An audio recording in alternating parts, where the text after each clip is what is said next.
secretive and dangerous and it's not okay. It's being negotiated, kind of clandestine. There are all these principles that it would undermine. It's an agreement between chums in an effort to get more income. But in fact it's just dumb. It's not all about profit sum. We don't want to become controlled under some company's thumb.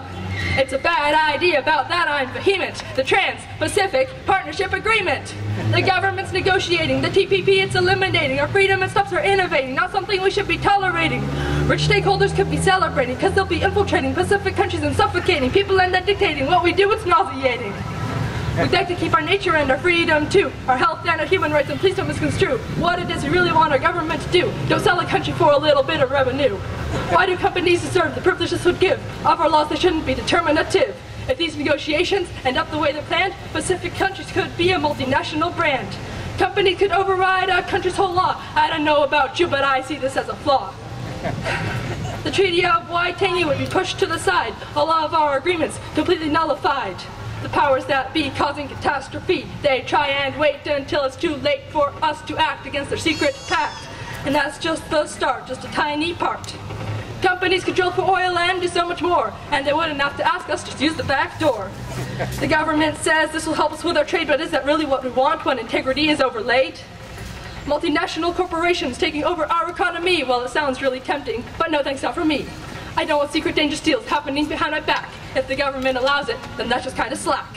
Why would you restrict your country's own power just so corporations could come in and devour the environment and social policies as well? Let them run in secret with us rules, well doesn't that sound swell?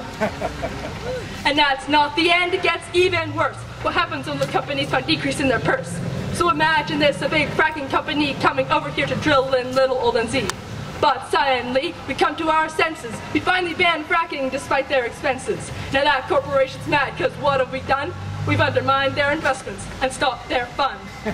So they take the government to a tribunal offshore, where they can sue them secretly for millions or more. So does this sound like some brilliant plan when it stops us doing things like a fracking ban? How are we supposed to advance our laws with the government checking they don't give cause for corporations to litigate our resources it could decimate? Let me show you a world where this comes true. The NAFTA on steroids, an overview. A medicine business pushing prices up high. Foods would have less to identify them as being genetically modified, and the whole thing's economic suicide. Copyright laws would be stricter, and that would really constrict our freedom and access to information, stifling our innovation. Parallel importing would be banned. Plans to protect the environment can't. Our law's getting overridden, information access forbidden. We gotta stop this thing now. To this we can't just bow. Let's have the environment protected, land and water respected. They can't be neglected. Companies should be inspected, not remain unaffected by rules that we elected. So TPP, not for me. We disagree. Look at reality. Companies suing, secretly subduing what we can't be doing. Something nasty's brewing. Hey TPPA, get out of our way. We don't want to be a corporatocracy, okay? We're real people, not corporate toys, and our environment isn't for anyone to destroy. We gotta stop the steal before it's too late. Don't let a country become insubordinate to rich corporations. It's just not the way. We gotta make our voices heard, and we gotta say we don't want our future signed away. So